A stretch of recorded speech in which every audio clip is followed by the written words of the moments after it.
You're listening to Just Hit Play with your hosts, Peter and Nick Cabral. If you're tired of your stagnant, streamed music feed, then strap yourselves in for an intergenerational sonic journey through Peter and Nick's favorite songs. Welcome to episode 133 of Just Hit Play. I'm your host, Peter. With me is Nick. Nick, how's it going? It's going well. It's a beautiful morning over here. Oh, good. Are you excited about the football later? The basketball, you mean? Oh, you mean Euros? Yeah. I am. I'm very excited about that. So we have Germany, Scotland at 3 o'clock Eastern, and then the Celtics have the chance to complete the sweep of the Dallas Mavericks tonight as well. So nice. That's a good day. It should be a good sports day. Yeah, I might get up at 5 o'clock in the morning to watch football. We'll see how we go. I do try to watch the first game of any major tournament, so I might get up at 5. Okay, yeah, best of luck with that. I don't know if I'd be able to, but you got this. Yeah, it's funny. I'm so used to just getting up at awful hours to watch football that it's just part and parcel of living here. So it doesn't bother me all that much. So yeah, it's just something I've gotten so used to. Fair enough. Yeah, it would definitely take me a while to get used to, but yeah. I think, like you said, it's just something that you have to do. It's just a necessary adjustment you have to make to your life. You know, it's funny when I go home and I'm recording from Australia. If this is the first time you're listening, I'm in Australia. Nick is in Canada, which is why the time zone here is so weird. It's funny when I go back to Canada and I watch, say, like a baseball game. It's so weird watching it in the evening and not watching it for breakfast, because usually the baseball game's on about 9 a.m. and I'm either having a coffee or breakfast and either listening to a game or watching the game on TV. So it's so strange being home and having it be on the evenings. I actually prefer starting my day with sports as opposed to ending. I don't know. I like having a coffee and a piece of toast and watching the footy, and then you have your whole day free. Yeah, exactly right. Yeah, the Super Bowl is great because I get to watch the Super Bowl in the afternoon, and obviously Super Bowls go on for like 18 hours, and I try to start right when the game starts. I don't watch any of the pre-show, and then it goes on for about 5 hours, and yeah, it's good. Then I finish around just after lunch. Perfect. There you go. It's all right. Are you ready to get into some music? Absolutely, I am. All right, you're going first. Tell us about your country artist. So contrary to popular belief, Vince Staples, not actually a country artist. His name is very deceiving. It sounds like it's just some guy out of like Tallahassee, Florida, making country songs. Exactly. But Vince Staples is the Long Beach, California rapper.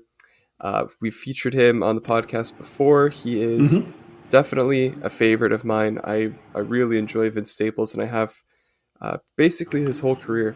And he just recently put out a new album called Dark Times, and we're going to listen to the song Black&Blue. Darren, just hit play.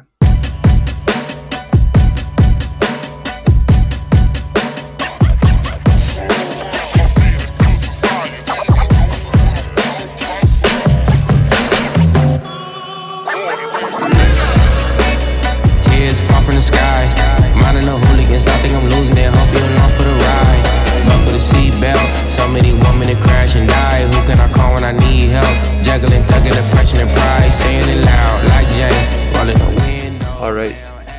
So, tell me what you thought of Black&Blue.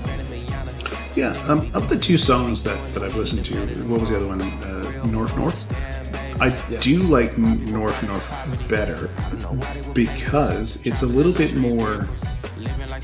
It's not as mumble rap, which I don't mind. I don't mind his mumble rap on this one, but I had to move on to the song where I could see the lyrics because I could not, for the life of me, understand what he was saying. And it was only after I started to be able to read the lyrics, and I found a YouTube page where the lyrics were up, that the song made a lot more sense to me, because I think he's one of those artists that, if you sleep on him, you don't realize that he's actually saying a lot of stuff. Like he's actually he's kind of like a soul artist because he's really revealing a lot about himself. And I did not pick that up when I first heard the song. It wasn't until I started looking at the lyrics that I noticed what a deep and impactful song it was. Yeah, I must say I didn't expect that, or I probably would have just sent you a YouTube video with the lyrics off rip. Yeah, I don't know.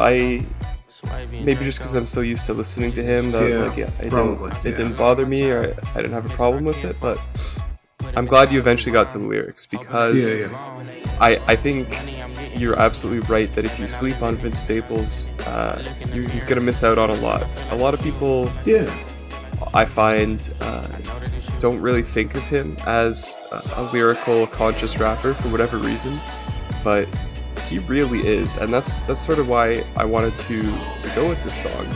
Is number one, I think the instrumental is fantastic. There's a lot of really good stuff happening in the instrumental. It's so good. Yeah, it's really good.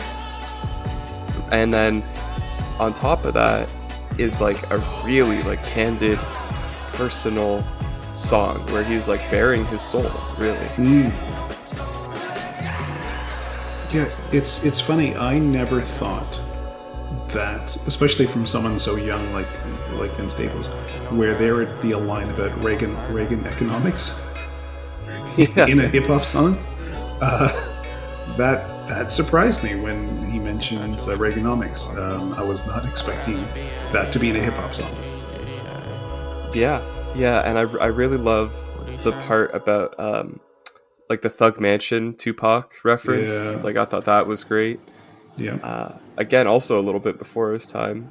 But yeah, this Vince Staples to me, like I said, I hold him in a very high regard as a lyrical rapper and for subject matter. But I think to a lot of people who don't really listen to his music or are very casual fans, Vince Staples has this public perception or image in the greater media of being a funny guy. He's really? The funny man. Okay. Yes.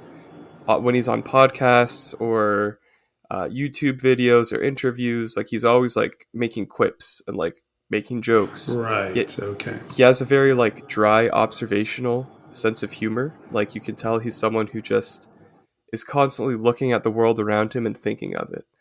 And when he talks about it, sometimes comes off as being a joke or being funny just because like he says things in a very dry, witty way. So he has this perception of being a funny guy, and I think that may have actually hurt how people view and interact with his music, where his music is the opposite of funny. Like sometimes there's those witty, dry bars, but for the most part, his music is about real life, like things that are very important or bearing his soul. Not really funny. Well, because I've never seen an interview with him and I just know him by his music, that surprises me. I never thought that anyone would see him as a funny guy because his music is not particularly that funny, at least the songs that I've heard. Yeah, I think it comes down to how, like I said, he's one of those people that's always thinking about the world. And I also think Vince Staples is like an extremely intelligent person, like just across the board. He's a really, really smart guy. And I think you have to be intelligent to be funny in the way he is. Right. Yeah. Like who's that one comedian? He's like a redhead. He died. He was really funny. Oh, George Carlin. Oh, George Carlin. Yeah. That's the kind of funny Vince Staples is, where it like comes from a place of like intelligence, Yeah, making very astute observations. Yeah, that was George Carlin. He would see things that was happening in society, and he was more of a commentary on society type of person. Yeah, exactly. Yeah, and so a lot of my friends, like I'll put them on Vince Staples, and they'll be like, "Wait, this is like." He's a comedian though, like he's always so funny, like I can't believe he's rapping about gangbanging and the violence and trauma he's experienced in his life. So it's a bit of cognitive dissonance there, but it really, to me, it's all, Vince Staples is all about the introspection and great bars. I think it's perfectly showcased on this song, on top of like a beautiful Cali beat with some guitar mixed in. It's just really good stuff. Yeah, I really love the samples on this song, and the backing tracks, and the beat is really good. Like, you definitely bop your head to it. It's like I said, there is a bit of mumble rap in there where North North wasn't as mumble. I'm not usually a big fan of that. I'm much more of an old school fan of hip hop that has really biting lyrics where they want you to hear what they're trying to say. Yeah, yeah. That's the important part. They want the man, or the government, or whoever's in, whoever the man is, to know exactly what is being said. I think I don't know if I would call this mumble rap specifically, just in the sense that like mumble rap is often um, like heavily auto-tuned, and like there's not really like much of anything in the lyrics at all, Yeah. or they're like just not good rappers. I think this is I think like the monotone uh, downbeat delivery is just like an artistic decision to make, like sort of Right. like a juxtaposition between like the lyrics and how he's delivering them. Right. Right. But I still, if that's not your favorite, that's not your favorite. I'm just saying I don't really think it's mumble rap. Yeah. No, it's I really like the song. I like I said, once I turned on the lyrics and sort of saw where he was coming from, and I was surprised at how meaningful it was, and how deep he was getting with what he was saying about himself. And it wasn't like, a lot of hip hop or a lot of gangster rap is about how hard someone is, or about how gangster they are, and it was nothing like that. It was more, he was really actually being quite sensitive, which is a surprise. Yeah, he's a very sensitive guy. Like he's really, and this isn't a long song. Like there's only two short No, no. verses, a few hooks, and an outro, but he still manages to pack a lot of substance in there, and no breath is wasted. Like every line on the verse is building a narrative, or building the atmosphere of what the song is Right. about. So that's another thing I really appreciate about Vince Staples. This album is like 33 minutes. It's like 12 songs, 33 minutes. Wow, Very he lean. really gets to the point. Listen, Yeah. it's just very to the point. And his last few albums have all been 45 minutes or less. And just cohesive, concise mission statements on what he's trying to say. So that's something else I really like about Vince. In the streaming era, it's so easy for albums to just get inflated and bloated to cook the streaming numbers, and clearly he doesn't care about that. So I like that. Yeah. No, like I said, I thought it was a really good song. I was happy to live with it for the week that we were recording. Yeah, it was brilliant. I enjoyed it immensely. Cool. I'm glad. And if anyone listening is not familiar with Vince Staples, or is familiar and is a fan, you should check out the Vince Staples show on Netflix. That dropped a little bit earlier this year. Oh, okay. It's just, okay. yeah, it's a scripted comedy series similar to Atlanta Right. by Donald Glover, if you're familiar with that. Okay. Yeah. It's a really funny show, so you should check it out. I'll have to look that up. I had no idea that was a thing. Cool. Yeah, I will. Yeah, it's great. It's really good. Cool. For my song this week, I've taken it in a bit of a different direction. I wanted you to listen to the queens of soul music. And I think it's a genre that we really haven't touched on. Probably the closest person we probably listen to is probably Tina Turner. That would be the closest to the soul music. Yeah. And I got you to listen to Nina Simone, Feeling Good, which was released in, I believe it was 1963. So, Darren, just hit play on Feeling Good. It's a new life for me, yeah. It's a new dawn, it's a new day. It's a new life for me. Woo, woo, woo. And I'm feeling good.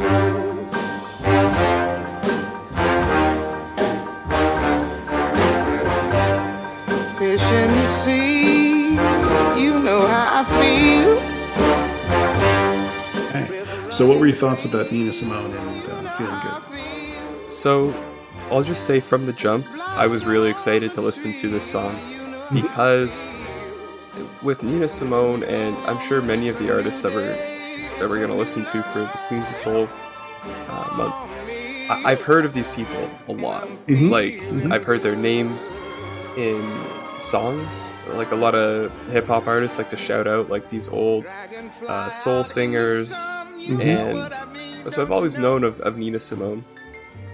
I'm sure I've heard her stuff sampled a billion times, but I've never actually sat down and listened to it, so I was really excited coming into this song. But at first, I think I didn't really know how to evaluate this song, if that makes sense, because it's so different from anything I really listened to. Like, I never really listened to music or songs with like an orchestra and a big band. That's just not on my radar at all. So once I got past that, I started to pick up on like the similarities between the song and stuff I listen to, and maybe how it's influenced modern music a bit, and that's when I really started to connect with the song and like it. Now, you were right when you said you have heard samples of Nina Simone. One of the samples you would have heard is on a song called New Day on the Jay-Z and Kanye West album, Watch the Throne. Yep. So that sample was used on that song. That sample's Feeling Good? Yep. Oh, wow. Okay. Yeah. I'm going to have to re-listen to that to catch it then. Cool. Yeah. So that's the sample was used on that song. Very cool. Yeah, I can just tell that her music has that quality that would make her sampled like all the time. Yeah. Well, in 2023, Rolling Stone ranked her as number 21 on the greatest singers of all time. And I think that's well deserving. I think she deserves to be on that list, and as high as she is on the list, I couldn't agree more. I think Nina Simone has got one of the most amazing voices in music. She wasn't born Nina Simone. She was born Eunice Kathleen Wayman. That was her birth name. Well, I can definitely see how she could be ranked 21 best singer all time. I want to listen to the whole album that this is from, actually. I saw that this is like probably her most acclaimed album. So I definitely want to give it a full listen because I want to see, I just want more. Like this song more than anything piqued my interest, and I just want to hear more of what she's capable of. I just want to hear more from her. And I haven't really had the chance to go through it in full yet, but yeah, this song like is really good, to be honest. I think this is a song that I need to sit with even more than a week and grow with it a bit. Maybe with listening to the whole album as well. But yeah. It was on an album called I Put a Spell on You, which was released in 1965. So 1963 was when the song was released. The song was from a musical called Roar of the Grease Paint / The Smell of the Crowd. Never heard of this musical, but that's where the song is from. So she took it from that musical. Okay. Gotcha. And would you say it's her best album? I think one of the great things about Nina Simone is that I would have no clue on what's an original or what's a song she's playing like this one. I think at the time, a lot of these artists they would chop and change of what songs they would record. And you'll see that as we go on when we listen to other songs by other artists from the era. A lot of their music was either they recorded or they just recorded other music. So there's so many Nina Simone songs. She recorded from like the 50s up until I think the 90s is when she stopped recording. So there's just so much music there that I couldn't pick a best song or a best album. I just really love this song. Yeah. Okay. Fair enough. Yeah. I guess it's a little bit different in the sense of she was just like mass recording music and just putting it out. However, very prolific. So the reason why she chose the name Nina Simone is because she went to Juilliard as a youngster, which was pretty great, for someone of color to go to Juilliard, which is great. And then to make money, she started playing in a nightclub in Atlantic City and changed her name to Nina Simone to disguise herself from her family members because she was playing the devil's music. So that's why she couldn't go under her real name.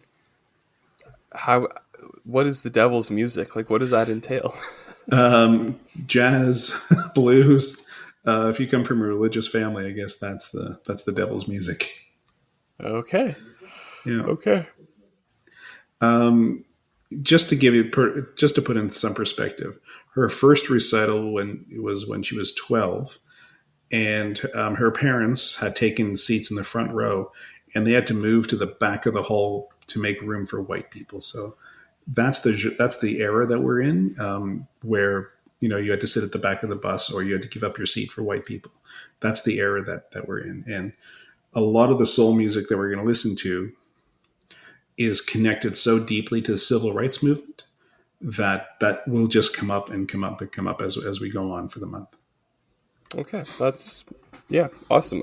I'm here for that. That's really cool, and I know that music was so deeply intertwined with the civil rights movement. Absolutely. It was a very integral part. So yeah, I'm very intrigued and curious to explore that connection a bit more.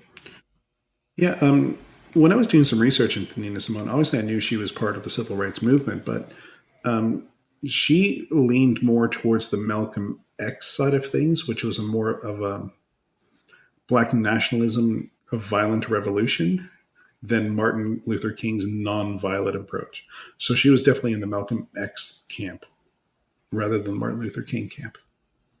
Right. Well, yeah, I applaud her for that. Yeah. You have this interesting argument about, when you look at the civil rights movement or you look at the women's rights movement, early in the 20th century, where, women in England were blowing up police stations and mailboxes and they were seen as terrorists, but now they're seen as freedom fighters. It's the eye of history is very interesting 100 years later. It is, and I don't really know what the perception of Malcolm X was in the 60s, but nowadays, like, my friends and I, like, the ones that I can have these conversations with, at least, like, we all agree, like, Malcolm X seemed, like, awesome. Like, Malcolm X was a sick guy, and we don't know why anyone could have hated on him. Like, he was just a revolutionary. So yeah, it's funny. I'm assuming that wasn't really the perspective on him in the 60s. No. Maybe it was a bit more antagonistic. But at least among my generation, he's looked upon very favorably. So it's funny. You're right. How history changes perspective and lens on things like that. If I remember my history, Malcolm X had to convince Black voters to vote for John F. Kennedy because he was Catholic and a Democrat. Before then, Black voters mostly voted Republican because it was Abraham Lincoln who was a Republican that ended slavery, or wasn't the president at the time where slavery was sort of ended. And it wasn't until the civil rights movement of JFK and Lyndon Johnson where the Black vote moved from Republican to Democrat. And one of the reasons is Martin Luther King was, had to convince a lot of people to vote Democratic. So Martin Luther King did the convincing, or Malcolm X? Yeah, it was Martin Luther King. No, Malcolm X definitely. Okay. Malcolm X was definitely more of a violent overthrow. Gotcha. Yeah. More than Martin Luther King. Yeah. Fair enough. Well, that's cool that Nina Simone, a Malcolm X fan. I definitely am. So yeah, all the power to her. Yeah. The other thing I'll say about this song too, it reached, it went back in the charts in 1994. It reached number 40 because it was in a TV commercial for Volkswagen in England. So that was the one time it entered the charts. It was in 1994 because it was used in a commercial. Those damn car commercials, man. Oh, I hate when a song I like is in a car commercial. It feels like the Yep. kiss of death. Yeah. And this song it's been covered so many times. Michael Bublé does a cover of this song. A bunch of other artists. I think George Michael might do a cover of this song. So it's definitely been covered a lot over the years. I just happen to love Nina Simone's voice, and I love her, just her rendition of "Feeling Good."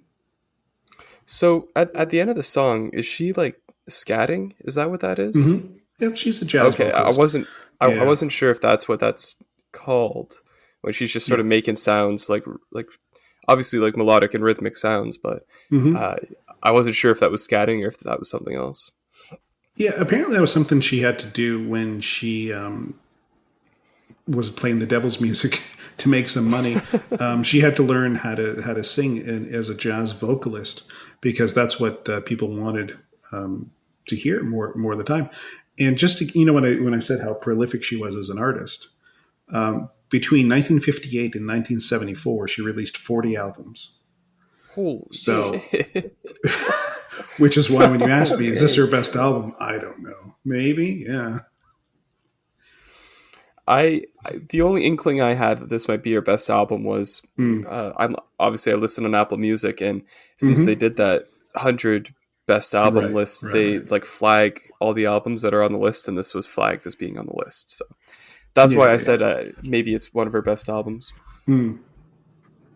Yeah, it might well be, but again, like I said, there's so many to choose from. Yeah, who And she knows? was, and she stopped living in the United States. She moved to England. Her live performances are legendary, where she would will start playing a song on piano, then just start singing another song, and then go back to the song she was originally singing. So it was really it was the music that was moving her, and she would really interact with the audience a lot, and would talk to people during her performance. So she was a very interesting woman. Cool. It Yeah, sounds like she was doing live DJ mixes of her own songs. exactly. Yeah, that's a good way to look at it. Yeah, it was. She was a very interesting performer. That's for sure. That's cool. That's really Yeah, cool. I can see how like a song like this in a concert hall would just bang. Like it would just go crazy big with the song orchestra too. and band and stuff. A huge song. Yeah, you can see why it was used as a musical because it really it's got a crescendo. Like it's the with the saxophone, and it's a big song. So yeah, it's what a hell of a song. It just swells and like fills your headphones up really, Mm, really well. I wasn't expecting that. And yeah, yeah, caught me off guard, but really enjoyed it a lot. I yeah, really like it. yeah. Again, I love Nina Simone. There is so much music that it's hard to pick a favorite. Usually when I'm in the mood, I'll go on Apple or Spotify, and I'll just select Nina Simone and just sort of let it wash over me. I don't know a lot of the names of the songs because there are so many. So I just obviously this one's really easy to remember because the title of the song is so easy to remember. So it's Yeah. this is why I chose it. Yeah, well, thank you for choosing it. I Mm, really am happy that you put this on my radar because I'm going to listen to this whole album and maybe even more Nina Simone. yeah. And if we're starting off this strong, I can't wait to see what you have in store for me. Yeah. Like I said, we're going to get a little bit deeper as we go. We're by the end of the artists that we listen to, we're going to get into the 1930s for soul music, which is definitely the oldest song I've gotten you to listen to so far. I don't know if I think maybe the Rumble was maybe the only song I've gotten you to listen to from the 50s. Yeah, so yeah, we're going to get definitely old school. So I hope you look forward to hearing some music from the 30s. I can't wait. I'm honestly just a little surprised they were even able to record songs in the 30s. Well, the phonograph has been around since the 1800s. So, when we talk about technology and how technology changes music, the phonograph changed music because you could not hear music of your choosing. You either had to go to a live performance or listen to the radio, and you had no control of what was played. It wasn't until the phonograph where you had purchasing control of what you could listen to and what you could buy, and that changed music. And then because the phonographs or the records only contain a certain amount of space, albums became about 45 minutes, and it changed, and you had to think about albums linear because you had the A side and the B side, and you had, the albums had to flow. So the record really changed the way music is listened to. Yeah, it changed everything. So I'm pumped to listen to some 1930s music. I can't wait for that, whenever that's coming. Cool. Okay. And so, speaking of that, what's your song for me for next week? For next week, you're going to listen to the song "Sympathy is a Knife" by Charlie XCX. Okay, we've listened to Charlie before, so this will be our second attempt, I think. Yes. And so we're sticking to soul music, so the Queens of Soul, you're going to listen to Ella Fitzgerald with a song called Cry Me a River. Awesome. Another name that I've heard many a time, but I've never checked out, so I'm pumped. Yeah, cool. Yeah, hope you like Ella. All right, let's get into this day in music history. Now, this one is brilliant. June 16th, 1972, David Bowie released his fifth studio album, The Rise and Fall of Ziggy Stardust and the Spiders from Mars, a concept album telling the story of a fictional bisexual alien rock star named Ziggy Stardust. The album reached number 5 in the UK and went to number 75 in the US. Can you believe that? What? Yeah. That can't be right. That's what I said. I'll have to look into it to see if it went any higher than 75, because this is like one of those, like, it's considered one of the greatest albums ever made. Yeah. No, that is crazy. Yeah. So let's listen to David Bowie and Ziggy Stardust. Darren just hit play. The spiders from Mars, when he played it left hand, but he made it too far. What can you say about that album and David Bowie? One of the greatest moments in music history. Yeah, like, Bowie's just unreal. Ziggy Stardust is my favorite album by David Bowie, so... Yeah, great day in music history. Yeah, over, I guess that'd be about 52 years old now, that album, so there you go. What are your plans for the rest of the week? Well, as I said, I'm hoping to watch my Boston Celtics close out the finals tonight, complete the sweep. Interestingly enough, both the NHL and NBA finals are on sweep watch. I don't know when the last time that would have happened, but we'll see. Yeah, Florida's up 3-0, and Edmonton keeps scoring the first goal, I believe, but that's all they can do. Yeah, I know. It's all they can muster. Yeah. Yeah, it'd be interesting to look back and see when the last time, if ever, both leagues have ended in a sweep, or if this will be the first time. But yeah. Now, I haven't watched a single NBA game. Has it been, have the Celtics dominated, or has this been a bit of luck? Like, how have they gone up 3-0? Well, the Celtics have been, by all metrics, a top 5 team historically, of all time. Their team this season, by most metrics. Yeah. They won round 1 in 5, round 2 in 5, and the conference finals were a sweep. And then this series, game 1 was a blowout. Game 2 was a bit closer, and game 3 was very close. So it could feasibly be 2-1 right now, but we're on sweep. So they've lost 2 games all playoffs. Correct. That's pretty good. Pretty good.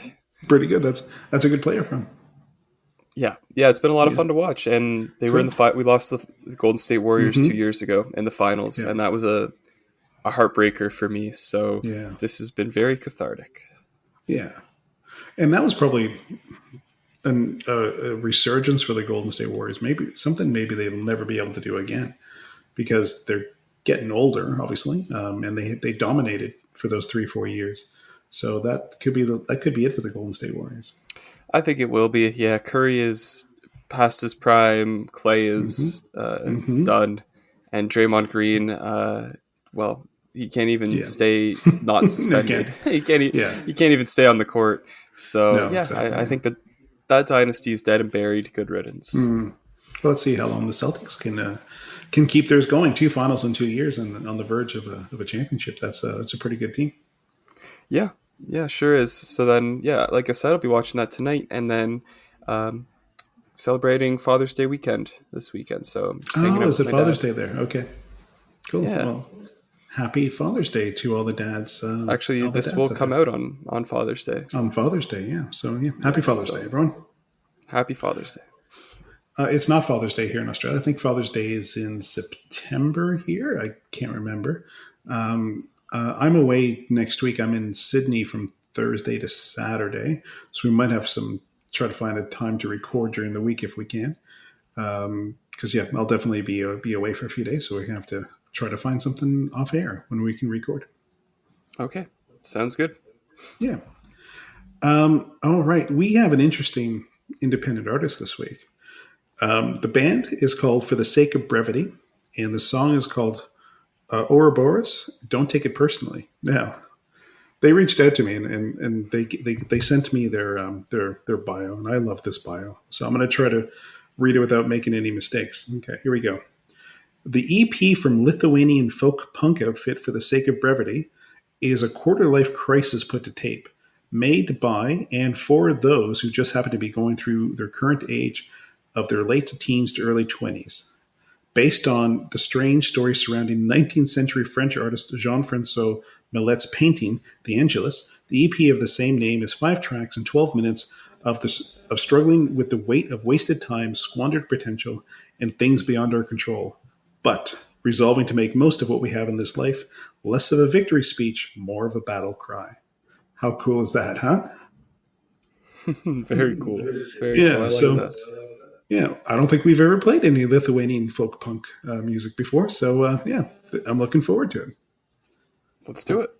Yeah, so For the Sake of Brevity, Ouroboros, don't take it personally. Darren just hit play, and we'll talk to you next week.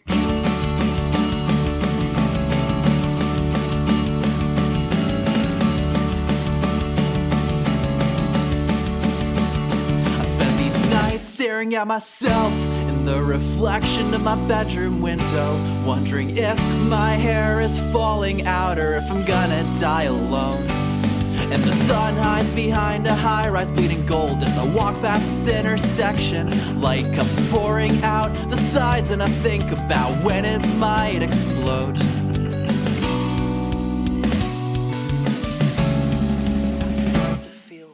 The only way I've learned to express myself through other people's descriptions of life. The only way that I'll ever love myself in the head or heart is if I kill at least one. And I'm the vice president of panic and the president's gone, so I subconsciously deflate my ego with these overvalued fiat thoughts.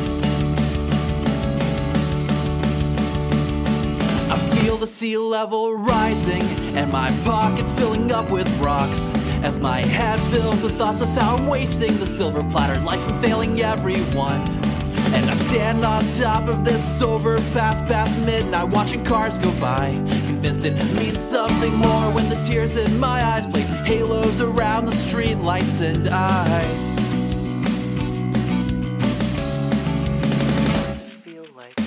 only way I've learned to express myself through other people's descriptions of life. The only way that I'll ever love myself in the head or heart is if I kill at least one. And I'm the vice president of panic and the president's gone, so I subconsciously deflate my ego with these overvalued fiat thoughts.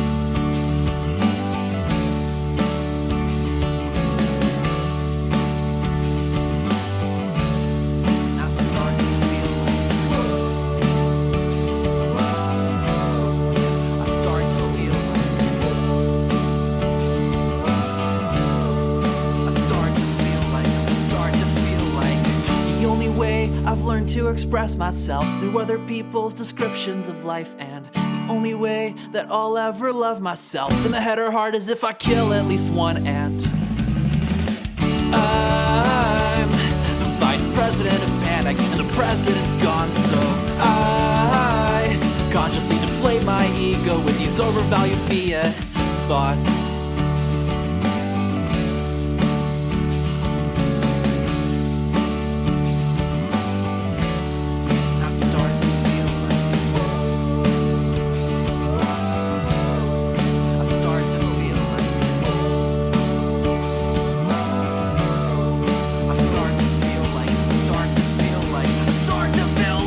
You've been listening to Just Hit Play. To contact your hosts, Peter and Nick, or to be featured on an episode as musical talent, email justhitplay7300@gmail.com.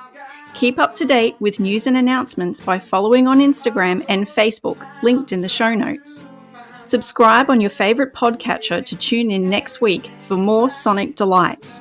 And if you can't wait till then, check out the Just Hit playlist on Spotify, linked in the show notes. A special thanks to Braden Munch for the theme song, and thank you for listening.